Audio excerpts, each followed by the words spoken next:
திமுகவுக்கு கூட்டணியில் இருக்கக்கூடிய எல்லா கட்சிகளுமே காங்கிரஸ் தான் முதல்ல அழுத்தம் கொடுத்துருந்தாங்க. இப்போ எல்லா கட்சிகளுமே அழுத்தம் கொடுக்க ஆரம்பிச்சிட்டாங்க.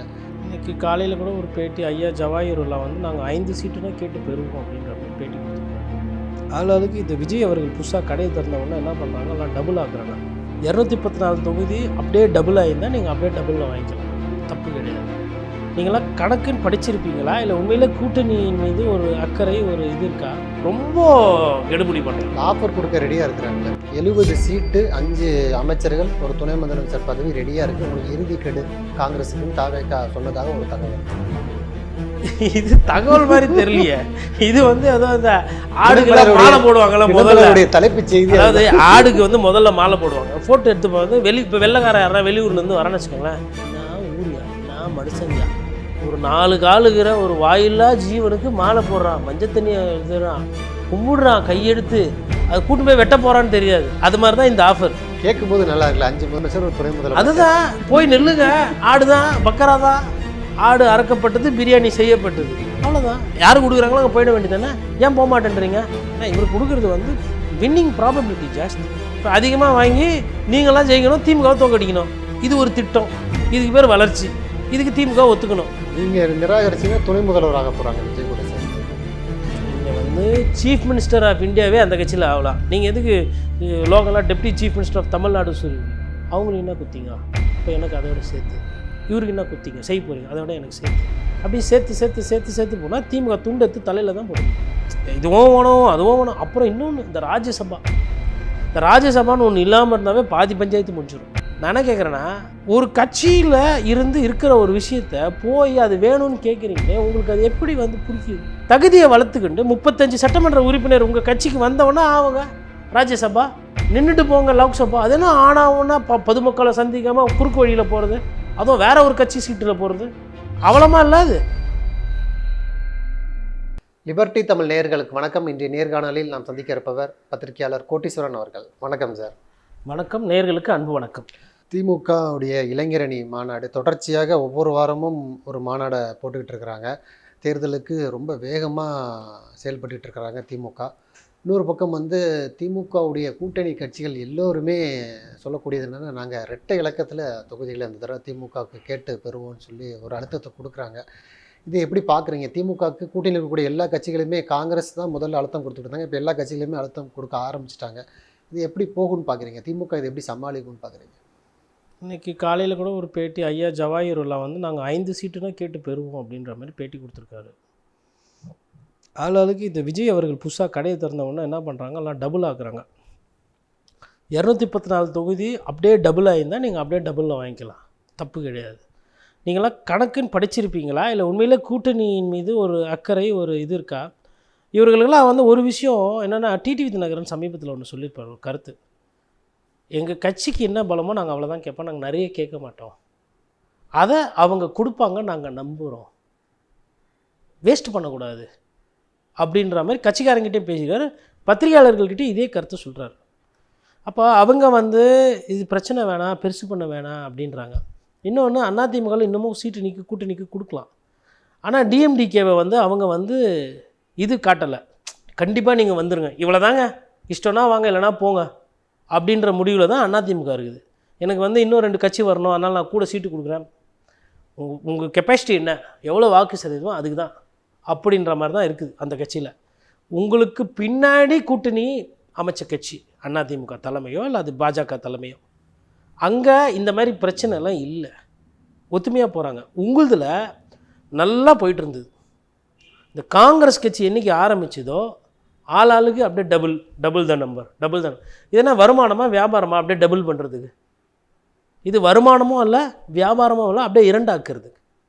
எல்லாருமே இரட்டை இலக்கு. அதாவது என்ன அர்த்தம்னா, போன வாட்டி 6 சீட்டு வாங்கினீங்க, அப்போ இந்த வாட்டி இரட்டை இலக்கு அப்படின்னா என்னென்னா, இப்போது மதிமுக, விசிகா, சிபிஐ, சிபிஎம்மு, அப்புறம் மையம் வேறு வந்துருக்குது.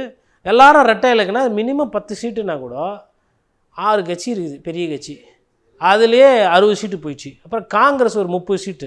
நல்ல வேளை காங்கிரஸ் இரட்டையை பண்ணி கேட்கல.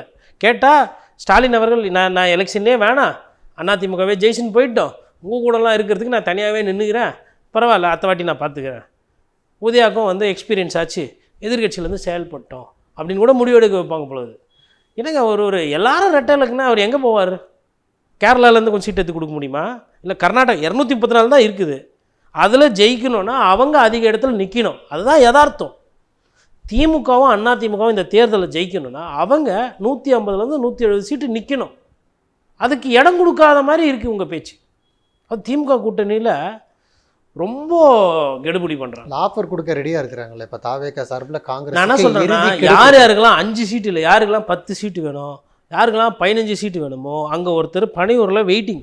70 சீட்டு, 5 அமைச்சர்கள், ஒரு துணை முதலமைச்சர் பதவி ரெடியாக இருக்குது. உங்களுக்கு இறுதி கெடு காங்கிரஸுக்குன்னு தாவேகா சொன்னதாக ஒரு தகவல்.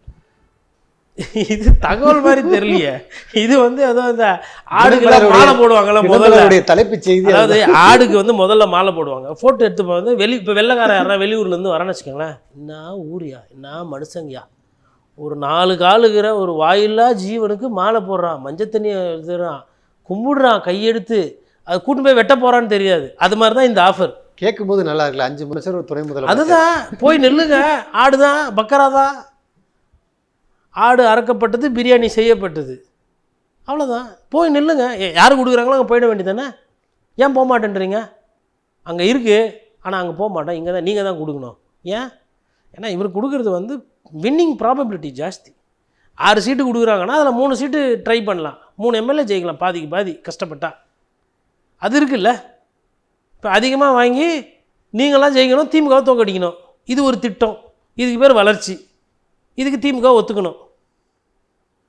அதாவது இது நம்ம பேசுகிறத விட இந்த அறிவாலயத்தில் பேச போவாங்கல்ல, வெளியில் இவங்க பத்திரிகையாளர்கிட்ட சொல்கிறாங்க, அங்கே அதுக்குன்னு ரொம்ப நாளாக தயாரானவங்களாம் இல்லை. அதுவும் ஒரு கடந்த முறை இப்படி தான் கேட்டாங்க, இவ்வளோ சீட்டு இரட்டலக சீட்டு தான் கேட்டாங்க. ஆனால் 6-5லேயே எப்படி ஆகுனா, தேமுதிக பல்வேறு நாளாக போராடிக்கிட்டு இருக்கு, 8 சீட்டு தான் தருவோம், அதுக்கு மேலே தரமாட்டோன்னு சொல்லி திமுக ரொம்ப கெடுபிடி காட்டுறதா தான் சொல்கிறாங்க. இல்லை கெடுபிடிலாம் காட்டக்கூடாதுங்க. திமுகவும் அதிமுகவும் சேர்ந்து ஒரு முடிவு எடுத்துடணும்.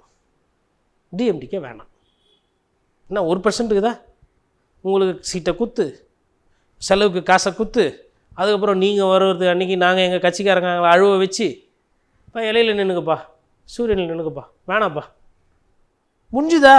ஒரு ஒரு ஒரு ஒரு வண்டிக்கு அதை முடிஞ்சுதா? நீங்கள் நிராகரிச்சிங்கன்னா துணை முதல்வராக போகிறாங்க விஜய் கூட சேர்ந்து. நீங்கள் சீஃப் மினிஸ்டர் ஆஃப் இந்தியாவே அந்த கட்சியில் ஆகலாம், deputy chief minister of India கூட ஆகிக்கலாம். நீங்கள் எதுக்கு லோக்கலாக deputy chief minister of Tamil Nadu சொல்லிக்கிறீங்க? Chief minister of India, chief minister, deputy chief minister of இந்தியாவே ஆகலாம் அந்த கட்சியில் போனால். இருக்குது, எவ்வளோ போனாலும் 234 தொகுதி இருக்குது அவர்கிட்ட.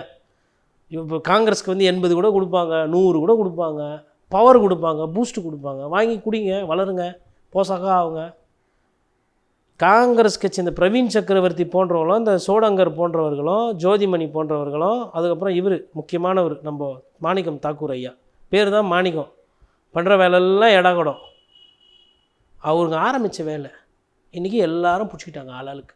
இந்த நேரம் அவங்க கூட்டணி ஒப்பந்தமாகி ஒவ்வொரு கட்சியும் கையெழுத்து போட்டிருக்கும். வழக்கமாக திமுக ஸ்லோவாக பண்ணாலும் ஒவ்வொன்றையாக டிக் பண்ணிட்டு எதுவுமே திமுக மீது தான் தப்புங்கிறாங்க. இப்போ கார்த்தி சிதம்பரமே சொல்கிறாரு, காங்கிரஸுடைய இந்த பிரச்சனை காரணமே திமுக இன்னும் குழு அமைக்காமல் இருக்கிறாங்க. இல்லைன்னா அவ்வளோ குழு அமைச்சா பேசணுங்க. நீங்கள் வரும்போதே இப்போ நீங்கள் ஒரு பொருள் வாங்க போகிறீங்க, ஒரு கடையில் போய் ஒரு சொட்டையை வாங்க போகிறீங்க, நீங்கள் 800 ரூபா பட்ஜெட் வச்சுருக்கீங்க, இல்லை ஒரு கொஞ்சம் பொருள் ரொம்ப பிடிச்சி போச்சுன்னா ஒரு 200 ரூபா மேலே போய்ங்க. அந்த கடையில் 2999 ரூபான்னு சொட்டா போட்டு தொங்க விடுது. எடுத்து பார்க்குறீங்க, எப்பா 3000 ரூபாய்க்கு என்ன பார்க்குது இந்த சொட்டையில் அப்படின்னு என்ன பண்ணீங்க? அப்படியே கண்டுக்காமல் அந்த கடையை விட்டு வெளில வந்து. இதுதானே யதார்த்தம். நீங்கள் கேட்குறது யதார்த்தம் இல்லாமல் இருக்குது, அதனால் அவங்க குழு போடாமல் இருக்காங்க. அதானே காரணம். அவங்கன்னா உங்களை எதிர்க்கிறாங்களா இல்லை உங்களை சேர்த்துக்க மாட்டேன்னு சொல்கிறாங்களா? எதனா ஒரு கட்சி எல்லாம் என்ன பண்ணுறாங்கன்னா வெயிட் அண்ட் வாட்ச், நன்றி உபயம், தேசிய முற்போக்கு, திராவிட கழகம் டிலே பண்ணி, இன்னும் டைம் ஆகலை, இன்னும் தை முடியல, இன்னும் அது வரல, அதுக்கப்புறம் இன்னும் தேர்தல் ஆணையம் சொல்லலை அப்படின்னு எல்லாரும் டேட் பண்ணும்போதுனா எல்லாருமே அவங்களோட பேரத்தை கூட்டுறதுக்கு அவங்களுக்கு என்ன குத்திங்க, அப்போ எனக்கு அதை விட சேர்த்து, இவருக்கு என்ன குத்திங்க செய்ய போகிறீங்க, அதை விட எனக்கு சேர்த்து, அப்படி சேர்த்து சேர்த்து சேர்த்து சேர்த்து போனால் திமுக துண்டெடுத்து தலையில் தான் போட்டுன்னு போகும். மிகப்பெரிய நெருக்கடியை தேவையில்லாமல் கூட்டணி கட்சிகள் திமுக மீது சுமத்துகிறது. இல்லைனா அவங்க ஒரு முடிவு எடுக்கணும், சரி சீட்டு கொடுக்குறோம், செலவெல்லாம் நீங்களே பார்த்துக்கோங்கன்னு சொல்லிட்டு கொஞ்சம் சீட்டை கொடுத்து, தெரில அது எப்படி பண்ண போகிறாங்கன்னு தெரில, இதுவும் வேணும் அதுவும் வேணும். அப்புறம் இன்னொன்று, இந்த ராஜ்யசபான்னு ஒன்று இல்லாமல் இருந்தாவே பாதி பஞ்சாயத்து முடிஞ்சிடும். நான் என்ன கேட்குறேன்னா, ஒரு கட்சியில் இருக்கிற ஒரு விஷயத்த போய் அது வேணும்னு கேட்குறீங்களே, உங்களுக்கு அது எப்படி பிடிக்குது? அது என்ன அது அந்த கட்சியினுடைய உழைப்பு, அந்த கட்சிக்கு போக வேண்டிய ராஜ்யசபா எண்ணிக்கையை வந்து கொஞ்சம் கூட யோசிக்காமல் நீங்கள் கேட்குறீங்க. தகுதி தானே அது, ராஜ்யசபான்றது ஒரு தகுதியை வளர்த்துக்கிண்டு 35 சட்டமன்ற உறுப்பினர் உங்கள் கட்சிக்கு வந்தவொன்னே ஆகுங்க ராஜ்யசபா. சரி இல்லை நான் டெல்லி போனோம், போய் பாராளுமன்ற தேர்தல் நில்லுங்க. 5 வருஷத்துக்கு ஒரு வாட்டி வருது இல்லை மொத்த இந்தியாவில் எங்கன்னா ஒரு இடத்துல இடைத்தேர்தல் வந்துன்னு தானே இருக்குது. சரி அங்கெல்லாம் போய் நிற்க முடியாது, ரைட்டு. தமிழ்நாட்டில் வந்தது இல்லை, நின்றுட்டு போங்க லோக்சபா. அது என்ன ஆனாவுன்னா பொதுமக்களை சந்திக்காமல் குறுக்கு வழியில் போகிறது, அதுவும் வேற ஒரு கட்சி சீட்டில் போகிறது, அவ்வளோமா இல்லாது. இது ஒரு அரசியல். அப்போ இதுவுமே வந்து இது வந்து ஒரு வியாபார யுக்தியாக தான் நான் பார்க்குறேன். இது வந்து ஒரு பேர வலிமையை கூட்டுவதற்கு எல்லா கட்சியும் பண்ணுறாங்க. போன முறை இந்த மாதிரி ஒரு பஞ்சாயத்து இருந்தபோது விசிகா தான் தலையிட்டு கையெழுத்து விசிகா போடுறாங்க. அதுக்கப்புறம் ஒவ்வொன்றா எல்லாருமே முடியுது. இந்த தடவை விசிகாவும் குரல் கொடுக்க ஆரம்பிச்சிட்டாங்கல்ல பாமக. ஆமாங்க, அவங்க வந்து ஆசை யாரை விட்டுது, பூத்தில் ஆளே இல்லை, கூட்டத்துக்கும் கம்மியாக தான் வராங்க. காங்கிரஸ் கட்சி கூட கேட்கும்போது விசிகாக்கு என்ன குறைச்சல்னு வரும்ல கேள்வி. விசிகா தொண்டர்கள் கேட்பாங்கல்ல அதை. கம்யூனிஸ்ட் கட்சி அப்போ நான் ஒன்றுமே இல்லையா, சரி நாகப்பட்டினம், தஞ்சாவூர், திருவாரூர், திருத்துறைப்பூண்டி நாங்கள் இல்லாமல் நீங்கள் ஜெயிச்சிருவீங்களா அவங்க கேட்பாங்கல்ல. கொஞ்சம் ஓட்டுனாலும் அப்படியே டிரான்ஸ்ஃபர் ஆகாமல்ல, பிசுறு தட்டாமல் கம்யூனிஸ்ட் ஓட்டு. அதாவது இது வந்துங்க இந்த ஒரு 3 பேர் கடைசியாக, ஐயா ஓபிஎஸ், அம்மையார் பிரேமலதா, அப்புறம் ஐயா மருத்துவர், இந்த 3 பேர் இந்த காலதாமதம், அதுக்கப்புறம் இந்த மற்றவர்கள், இதனால தான் இந்த தேர்தலோட அந்த வேகம் வந்து குறையுது. இல்லைன்னா அது இந்த நேரம் வந்து பொதுமக்களை போய் சந்திக்க ஆரம்பிச்சிருப்பாங்க. வேட்பாளர் தேர்வுக்கிட்ட போயிடும், பொதுமக்களுக்கு ஒரு நிகழ்ச்சி நடக்கும், 10 காசு சம்பாதிப்பாங்க, ஒரு டூர் ஆப்ரேட்டரு கேப்லாம் ஓட்டுவாங்க, பிரியாணிக்கு கடைக்கு ஆர்டர் வரும், ஒயின் ஷாப்பில் விலை ஜாஸ்தி, அது நிறைய போகும், பக்கத்தில் இருக்கிற உணவு விடுதி, நிறைய பேருக்கு வந்து பிரச்சாரம் வரும், சீரியல் பல்பு போடுவாங்க, ஆட்டோ விடுவாங்க, போஸ்டர்லாம் அடித்து ஒட்டுவாங்க, அப்புறம் விளம்பரம் பண்ணுவாங்க. இப்போ என்ன ஆகிடும், மாடல் கோட் ஆஃப் கண்டக்ட் போட்ட உடனே இந்த பெயிண்ட்டு போன்றவங்க இவங்களுக்கெல்லாம் போயிடும். இவங்க நான் எதுக்கு நான் இதை சொல்கிறேன்னா, தமிழக அரசியல் கட்சிகள் கிட்ட கருப்பு பணம் இருக்குன்னு நான் நம்புகிறேன். அது இந்த நேரத்தில் வெளியில் வரணும். எந்த கட்சியாக இருக்கட்டும், இன்னும் வேணால் கொள்கை இருக்கட்டும், அது வெளியில் வரணும். அப்போ நீங்கள்லாம் கூட்டணி சீக்கிரமாக முடிச்சு நீங்கள் வேட்பாளர் தேர்வுக்கு சீக்கிரமாக போனீங்கன்னா மாடல் கோட் ஆஃப் தேர்தல் அட்டவணை வர்றதுக்கு முன்னாடியே கொஞ்சம் செலவுலாம் பண்ணுவாங்க. அந்த காசாச்சு வரட்டுமே மக்களுக்கு.